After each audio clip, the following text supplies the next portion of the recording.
What's up guys, Shawnthebro here, and today we're going to be going over how we can actually spawn items into the scene or into the level on their own basically, and through the game mode and through an item manager, as opposed to manually dragging them in.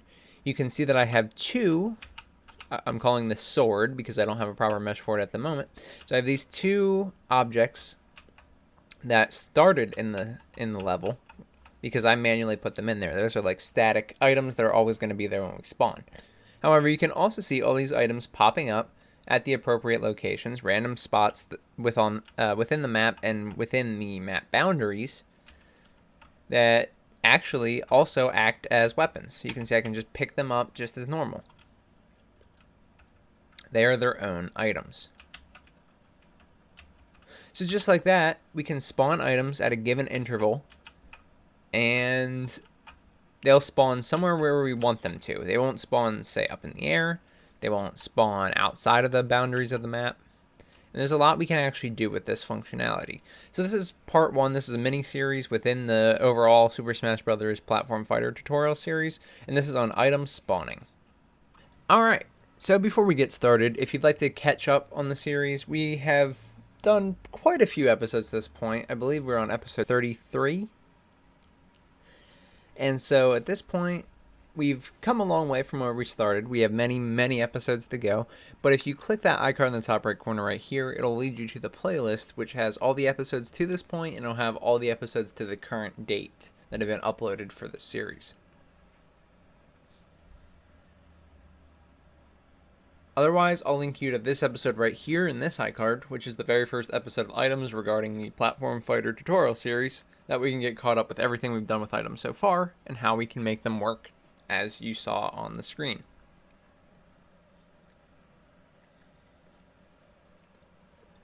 Alright, and with that, it's time to get started. So, first thing we need to do before we even make our actual logic is determine how we want our weapons to spawn, weapons and items. So let's do this one more time, and I'm just going to point out a few things that you might notice. So you can see that the items spawn randomly within the given range that I've specified.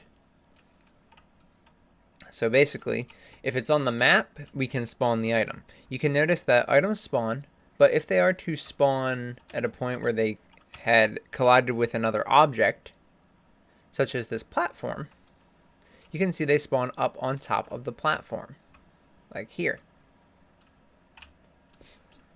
Or in the case of the one-way platform, here. At the current time, what we're doing is we're just spawning them directly where the raycast hits. We're going to spawn a line from a random point that is found within the area of the world. We're going to draw it down, and we're going to create an actor there. Now, this is not the best way to do it, because if we spawn them here, you can see some things spawn lower than others, because they actually spawn and collide, and they actually end up in the floor a little bit, based on where the raycast hit. So you'll notice how in Super Smash Brothers and a lot of other platform fighters, what happens is they do spawn here, but they will spawn up in the air and actually fall down to the ground. Now, we don't have gravity on our items yet, so we couldn't do that yet, but it's super easy to implement, and we'll show that off next episode. But yeah, basically we're going to go through, find the appropriate boundaries, and spawn them wherever we can, wherever we want these items to spawn, at the given random location at a specific interval. The rest can come later. So we're going to need two things today, two main things. We're going to need our base game mode BP, which we already have, and we're going to need to make something called a stage actor BP. So let's go through and let's look at the stage actor BP before we get into the game. So I've made a new blueprint. Basically just add new, blueprints, blueprint class. Use actor as the type, and once you click this, it will automatically create a new one. I renamed mine to stage actor BP. I've done nothing in the actual logic, nothing in the event graph, so you don't have to worry about that.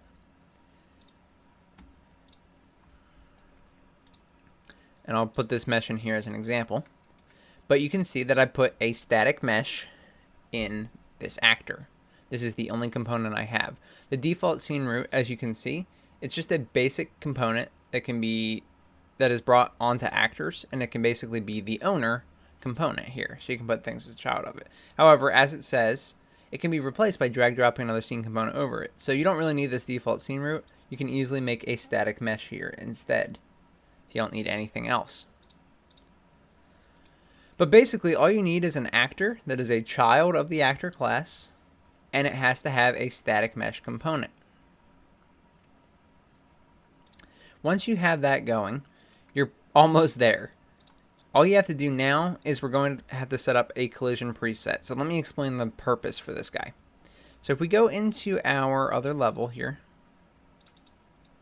call this level the training room, you can see that we have these platforms, really these just like walls that the character can spawn on and items are supposed to be able to spawn on. Well, the way that we're going to be doing our logic today is we're going to pick a random point in the level within the boundaries.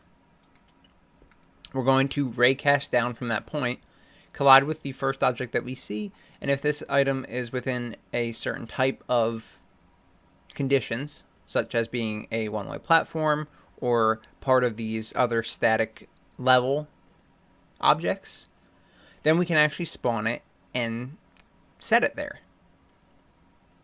Okay?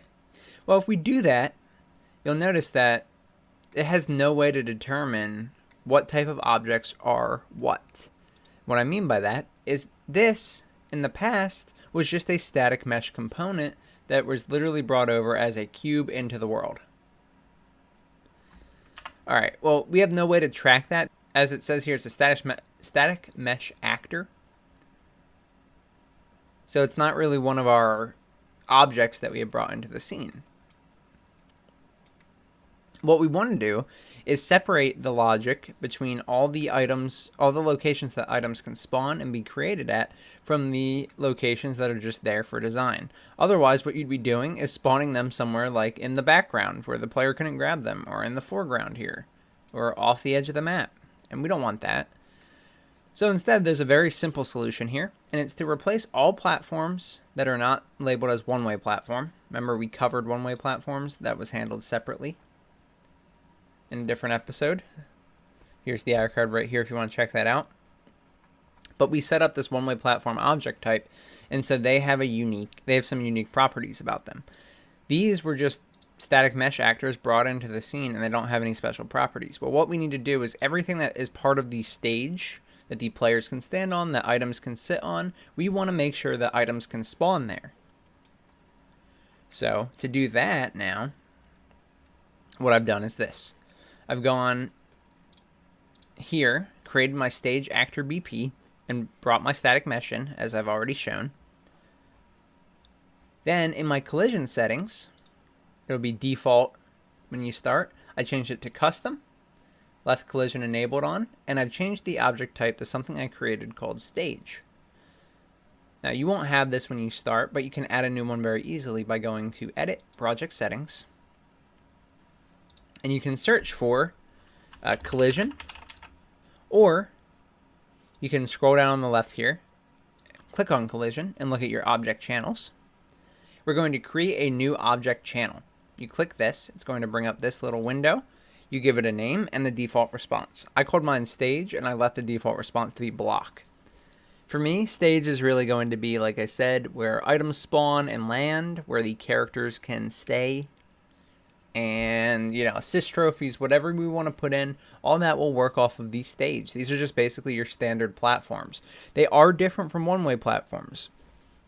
One-way platforms allow us to drop through them, and thus we have specific collision to be able to do that. However, when we have this stage object here, it very well may not be a platform that can be dropped through. So we do have to include both in our item spawning logic, but there's a very important difference here with our stage logic. And we'll get into that in a second. But for now, set your object type on your static mesh of your stage actor BP to be stage. Block everything by default is fine, and probably it will stay that way. And then nothing else has to change. So essentially, the stage actor BP is really nothing more than a static mesh with an object type set. Now you could go in and make an actor, or even use the static mesh actors in your level that had already existed and set their collision type to custom and then set it to stage. But that's a lot of work. because you'd have to do that for every stage for every platform. If instead of using these static mesh actors, you now use your custom stage actor BP, drag it into the scene, and then size it as you'd like, then you're good to go. It'll automatically know when you click on the static mesh, oh, I'm of type stage, and you don't have to manually change anything. Alright, so you can rework your levels now if you want. A simple way to edit your levels to where they're using stage actors is this, and I'll show you. We're going to do this in my other level because I haven't actually modified it yet. So let's go to this map right here. This map is the other stage I have in the game, and these are just static mesh actors. They're called ledge here because these are the default levels in the default side scroller template. Now say I wanted to make this exact thing, this exact level, all I could do is this. I could take my floor here, okay? I could go back to my stage actor BP, drag it into the scene. Alright, it's right here. Now I can copy the logic from the static mesh component or from the entire floor, doesn't matter in this case, and bring it directly into the data here. So I can paste the location. I can right click on all these fields. Rotation you won't really need in a lot of these cases. And I just paste it in. Right click on these so you can copy and paste the entire scale. Just like that. Also note that the template uses template floor as the ground, so you can change your static mesh once you've set everything correctly to use template floor. Now we can get rid of the floor static mesh actor. It looks exactly the same. Exactly the same. But you can see that I now have a stage actor BP, so its collision will be proper. And that means, let me go back to my main menu so I can load this properly. That means when we come into this level, we will actually be able to spawn items on this floor. It'll be a very specific spot. Basically, it would have to hit right here. And it could spawn items into the area. Okay, now as another example, if we go back into this level one final time, I won't do it all here because I think you get the point, but as another example, let's say we wanted to make a platform work. So we have, for example, let's do this one since this one's easy. We have ledge 7. Well, if I go one more time to my stage actor BP, I drag him into the scene, I copy his scale, I paste the scale on my stage actor, then I copy the location, and I paste the location. Then I can go up here, and he was ledge 7. I can delete ledge 7, and now it's like nothing has ever changed. I'm going to update these locations. Doesn't matter that you do this. This is because I just like looking at whole numbers when it's a stage right off the bat, and I don't really care about the other values. But anyway, so now I put this in, and I'm good to go. Perfect. And so now you can swap out all your platforms, everything that your character stands on, with these stage actor BPs. There's a lot more you can do with these in the future to determine different sets of logic and spice things up a bit, but for now this is perfectly fine. This will do everything you need without, minus flare to get that fixed up. Alright, so next thing we need to do is go to our base game mode BP. Now this we've already had in here for quite some time. We do a lot of, revival platforms, setting initial stock and character references, things like creating and spawning the HUD, all in here. We also have this function called set blast line references, which we were calling in begin play. And basically what we did is we have these blast lines on each level that are tagged with a blast line type. You can see here I get all my blast line BPs, I get my blast line type, and this actually extend this out a little bit so it's not as ugly for you guys. Okay, and then I was checking if the tag was left, right, top, or bottom. These are static and they're not going to change, even on levels where, there could be different parts of the stage that you can go to. We can set up exactly where the blast lines are. So we were just opting to assign the blast lines to a specific type and then check against it. And if that tag lined up, then we set it to be this object reference that we had. Well, before in the series, I only did left, right, top. I actually never set bottom because we didn't really need it with what we were using, but we're going to need it today. So I'd recommend just doing it now. It's very simple. Basically, following the logic, we're looping through, we're comparing against these tags. If it's false, we compare against the next one. So after top, this false is most likely empty for you. You can drag off of that, add another branch, use your blast line type here, do a string comparison, or type equal equal string. Type in bottom, and then bring this boolean into the branch. Okay, and then I made a new variable. This did not exist in the game mode, called blastline BP, bottom blastline ref. So you can simply make a new variable if you'd like and find that type, like this. Object reference. Or you can duplicate one of the other ones that you have by right-clicking and duplicating on it. And then just rename this new one to bottom blastline ref. And only if this branch is true do we want to set it, and we want to set it to the object that comes out of the for each loop. Quick reminder of what this is if you'd like. These blast lines are here on the side. Blast lines are basically, that's the post-process volume. Here we go. So for example, this blast line is the left blast line. You can see that if the player goes without of these bounds or outside of these bounds, then we are going to basically eliminate the player and they're going to have to respawn. This is essentially them getting knocked out of the stage. And then in this actual object, I have a blast line type, which I've called left. And so I know this is the left blast line. And so in my game mode now knows where each of these blast lines are, and it can set references to them so we can do logic based on those. This guy's important today specifically because now when we spawn items, we want to spawn them between the left and right blast line and between the top and bottom blast line. We may add more conditions in the future, but this is the basic condition that we want. That way we don't spawn them somewhere where the player can't get to them. So, for future reference, we're probably going to have something like an item manager that handles the frequency, the types of weapons, and other conditions regarding weapon spawns into the world. For now, we're going to do it all in our game mode. So, because of that, we need to make a new function. Plus function. I called it SpawnItem. I didn't give it any parameters for now.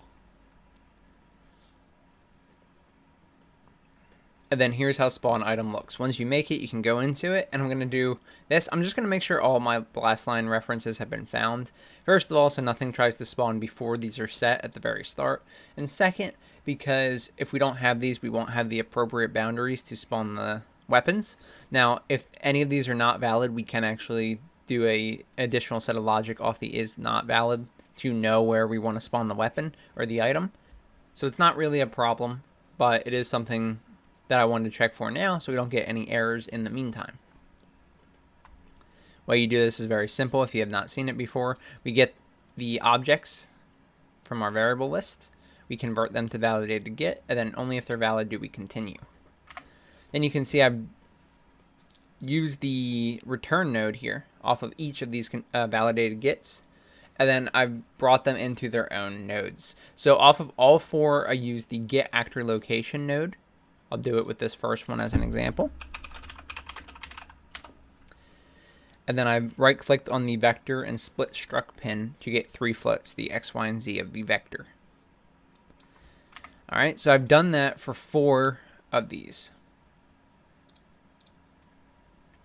Now, what we're going to do is a little bit crude because right now, all we care about is that it's somewhere within the boundaries of the blast lines.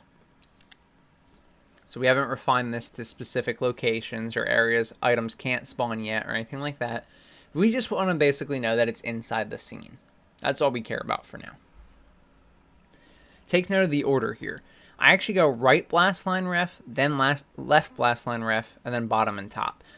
The right and left, you know, a lot of people would say left, right, top, bottom, or left, right, bottom, top, or whatever, but most people probably wouldn't say right, left. That seems counterintuitive. So just so you know, the reason I've done right left is because Unreal, its default template levels are actually facing away. So if I look at this stage vector BP, that's clearly on the left hand side of the screen. The location of the Y is set to 512. If I look at the one on the right hand side of the screen, it's actually set to negative 1039, which means the one on the left actually has a positive Y value in this case. Ugly, I know, and I disagree with it, but the way Unreal set up its location, that's what it looks like. So because I haven't rotated my scene or anything, which you can obviously do if you'd like, but I didn't, since I haven't, I just follow this method. I go right, then left. This is important because we're going to do a random float in range, and we need a minimum and a maximum. And if you do these the opposite direction, you'll never get anything to spawn. Okay, so if you have your right blast line reference as the minimum, and your left blast line reference as the maximum, here's how it'll look. Drag off your right blast line, get actual location, split it. The Y value is the horizontal value in this case. So this will be our minimum. The left, we do the same thing, and the Y value on that is our maximum. What we type in here is random float in range. And this brings up this right here. And basically you give it a minimum float and a maximum float, and we'll find a random number between those two values. So you just pass in the Y from each of those, and it returns a value. Don't worry about anything to the right of this yet. We'll cover that in a minute. We also need to go over and make sure it's within the top and the bottom bounds of our blast lines, because we could do this anywhere at the Y location, and you would notice that it could still not spawn where the character could see it. So we need to also make sure that the point that's being generated is within the top and bottom boundaries of the stage. So I use the bottom line as the minimum in this case, and the top line as the maximum. That's because Unreal does do the Z-axis in a standard method that you would expect. So if I look at the Z value on, say, this sword, 582, if I look at something lower than it, it's only 157. So you can see that as things go up, they get higher on the Z-axis in Unreal. By default, of course, you can move it around and flip the stage upside down, whatever, and that'll change. But I think you get my point. All right. So now I use the Z from the bottom as the minimum and the Z from the top as the maximum, and get another random float. And this is how I generate my location. There is one final note here, and that's we want to make sure that the X is also on the right field, because if we don't give it this an X value, when we make this vector here in a minute, we are going to potentially spawn into the foreground or background. Well, we don't want to spawn items where we can't access them. If you do, that's a special case, and that can be handled separately. But in this case, we don't want to do that. So all of your objects should really be on the same X value or very close to it. Optimally, they should all be on the same X value. And so we can use any of these as the X. Since this is a 2D plane only, really, a lot of these things are going to be at the same value. Anything that's not the same value is probably for scenery and the stage itself, not for things that the character can interact with. But since all of these refer to the blast lines, they should probably be centered at the point at which our other X value objects are. So there you go. You can just go ahead and drag in your X value. And what we're going to do here is do something called make vector. It does what it sounds like, so it quite literally makes a vector that we can return here. We can use this because this can be our location. When we go to spawn an actor, such as an item or a weapon, we need a transform, and most likely we need a rotation, a location, and a scale. So we're going to use this for the location. So I've brought in the X value from one of the X's, the Y to the Y, and the Z to the Z. All right, and then I've split this again. That's how you get this guy right here. Now, once we split this, we're going to do logic that's actually pretty common, and you might have seen this before. This is how we did the one-way platform. So don't get confused here. It looks like there's a lot going on, but really it's pretty simple. I've just broken it up like this so that we can actually utilize this for the future. So we have our vector here. This is basically the location at which we want to draw a line down and see if we've collided with an object where we can spawn an item.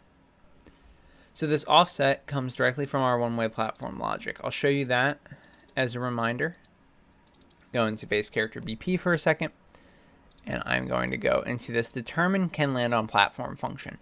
This may look familiar, you may have this. This is for one-way platforms. You can see that I was using an offset here, just like we are in this function here. This offset is really just to determine, is there any distance from the point that we generated to where we need to be? So for example, say the point that we generated is 1500, and say that we are spawning an item of type hammer, something like that, and we want to spawn the line like 50 units down from that so that it's at the bottom of the hammer, not the center. That's important because the item itself does have height to it or width to it, and you may want to only spawn it in certain spots. So you can set an offset here based on either the item that you're going to spawn. You could have a default offset of like 100 units, and that way, no matter what value gets chosen, it will then bump it up or down depending on what you need. For right now, I've left my offset at 0. I don't have a specific need for that. I'm just thinking ahead, just like we did with the one-way platforms. However, we actually could use it here, and we did use it here. So if you remember that episode, you probably remember the use for this. I've not done it, but I've left it in here as something that we can do additionally. How I've gotten this variable is I have clicked on the local variables section here and hit plus local variable. And then I've just made a float called offset. Remember that local variables can only be used within this function, so they save both space in the base game mode BP, and also they clean themselves up when they fall out of scope if they're no longer needed, meaning it won't track this value forever. This could be very easily something that we pass in to this function and set here. For now, I'm leaving it just like this, but it's not really doing anything. Just know that basically this is a height difference, so you can modify the height manually if you have a specific idea in mind for, it should always be this much off the ground, or we want to change it for certain items that are bigger or smaller. And anyway, I'm only doing that for the Z, and I pass it directly back into this new make vector. So basically, all this is doing is moving this value by the offset. So nothing to get stressed out over. We're going to do something very similar here for this final part, which is the distance. I'll explain that as well. So now we have this make vector, and I haven't split this one because I need to use the vector here as the starting location for our line trace. Line trace is what we use that you keep hearing me say when I say raycast, line cast, line trace, however you want to call it here. This is basically a line that goes from the point that we've generated here. It's going to face down, and if it hits an object that we call stage for the object type, then we know that's a point we can spawn the item. So I take the return value from this make vector, and this will be the starting location when we get to this node. Let's cover this distance first, then we'll go more into this. So I also have a distance local variable. This distance variable I have set up, and I've made it just an insanely large number for now. This is not needed, but make a new float. It can be a local variable called distance. Give it a value. Probably give it at least 2,000, 3,000 as a start. That way, most likely the entire stage will be encompassed with this. You can always shorten it later, but just to make sure everything's working and this is not screwing you up, make sure you do give it a value that's relatively high. And this is how far the line is going to be drawn. So I wasn't drawing lines for you before, but let me do this as an example so I can show you what it looks like, what the game is doing behind the scenes. Whoops, and I keep forgetting that we're on this level and we should be back in the main menu. All right, and now you can see that that was not long enough. Let's say persistent. I was trying to make it so you could see it in real time, but it's kind of spawning there and you can't really see it. So there you go. So these are persistent. So you can see that the raycast sometimes comes from really high up, or sometimes it comes from more in the middle of the screen, or even low in the screen. Then it drags down, collides with the ground, and says, yep, I can spawn an object here. Now we're spawning objects constantly because we basically are doing this every single tick. It's going to try and spawn something. Obviously that's not what we want, and that's not my point. You can see that these blue lines, or excuse me, these red lines have different heights. So they're coming from different points. The distance determines how far from this point it will go to check and see if it collides with something. The greater the distance, the farther the line will go. If you make the distance like 1, it's going to go 1 pixel or 1 unit down. Now, if you have an offset in here, like we talked about, this will actually move where this spawns. Say an offset of 20 may actually offset this down 20 units. So it would start like here as opposed to here. So those are the different uses of those two variables. We do definitely need the distance because we need to draw the line a specific distance to make sure that it actually collided with something. You could make this a hard-coded value, or you could just do what I did here and make this variable. We did use this vector for the starting location, but we do need to get the individual z from this. So I've actually also done this break vector so we can get the x, y, and z. And then it's a simple float minus float just like we did before. And you drag in the distance. That gets put back into the z, and essentially your new vector that you're making here is the same as the old vector, just with this distance changed. That's the end. And then we go to our final set of logic here. So we need another line trace for objects function call. Okay, so literally type line trace for objects. And there's a bunch of stuff you can set on here if you want. The start should be your make vector here, the first one where we haven't broken it. Or split it, I should say, because we do break it after, but the first one here where you actually had the vector as a reference, that's the start. Then the one with the distance displacement should be the end.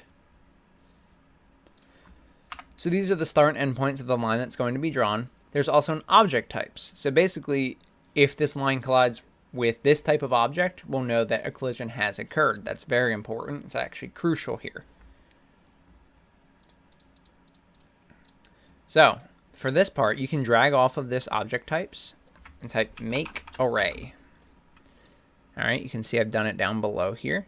And so now what you can do is we want to know if it's collided with the stage or one-way platform, because items can spawn on either and both.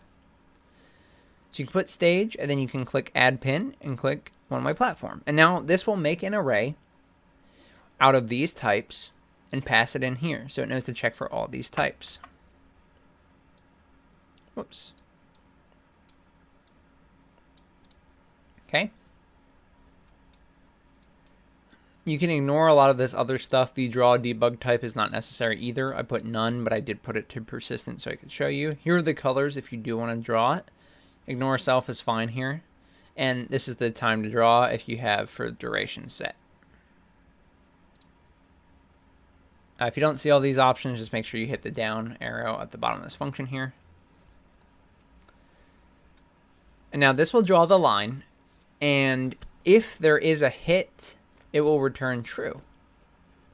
So we want to drag off the return value here, type branch, and only if it's true, we want to spawn a weapon. Right now, I'm spawning it at that exact location. So it doesn't have any travel time, it doesn't spawn it up in the air and it falls down. I'm spawning it exactly where the hit collides, which puts it on the platform or the stage item that it hit. That is not really our intended functionality, but for now, we can know that it works and it will spawn the actor in a place that we can actually use it. Then we're going to want to break our hit result. This is the object and the data for the object that was hit by the line trace. So if we drag off of it and just type break, you can get this node. You can press the little down arrow to open it up. And from there, I'm only grabbing this location. I've left the rotation alone, set it to all zeros. That's basically what our items will be for now anyway, but you can easily modify this. Same with the scale. And I haven't set owner instigator. I don't think it'll be necessary because no one owns them currently, but you could set up part of it with the item manager to relate back to each other so that like the item manager owns this until it's interacted with. Right now, all I'm doing is a spawn actor from class. like this. And I've chosen the sword BP, sword weapon BP, and I've split the spawn transform to get the location, rotation, and scale. In the future, what we'll do is we'll pick an item to spawn based off of an item pool, so the selected items that are able to be spawned for that match, and then we'll take an interval and spawn them. Okay, last thing we need to cover in this is the interval. So for now, we don't have any sort of interval or any sort of timer to keep track of when items were spawned last, that sort of thing. What we can do is a very simple method just to show you how it works, and so you can see something happening, is on event tick in the base game mode BP, which we haven't used, so you'll need to find it by typing event tick. You can add a delay, so basically this will only occur every 1 second. It'll be 0.2 by default, which could be fine. The lower this delay is, the faster items will spawn.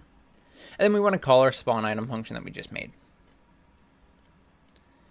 Once you do that, you can then go into your game, go into your stage, and items should start spawning at that given interval once they collide with the item, such as the stage or the one-way platform. And this is basic item spawning down. There's much more we can do with this, and we are going to, for example, one of the best things we're going to do, in my opinion, is we are going to spawn them at the given intervals and spawn from the item pool. So a lot of that stuff is going to be pretty fun to work on, and I can't wait to check it out. But for now, this is good. This shows that you can get items spawning into the world at a given rate, and we can use this to get a head start on all of that sort of management logic for our game mode.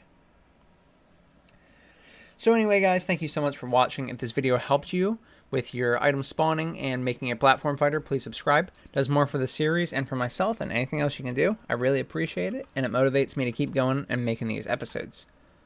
I also want to give a huge shout out to my YouTube membership and Patreon supporters and subscribers. Thank you guys for the love, and thank you for continuing to support me. I really appreciate it, and I don't tell you guys enough, so thank you.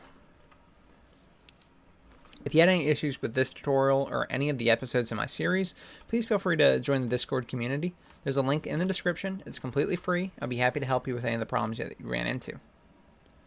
Like I said, guys, that's all I got. Thank you so much for watching. I'm Shawnthebro, and I'll see you in the next one.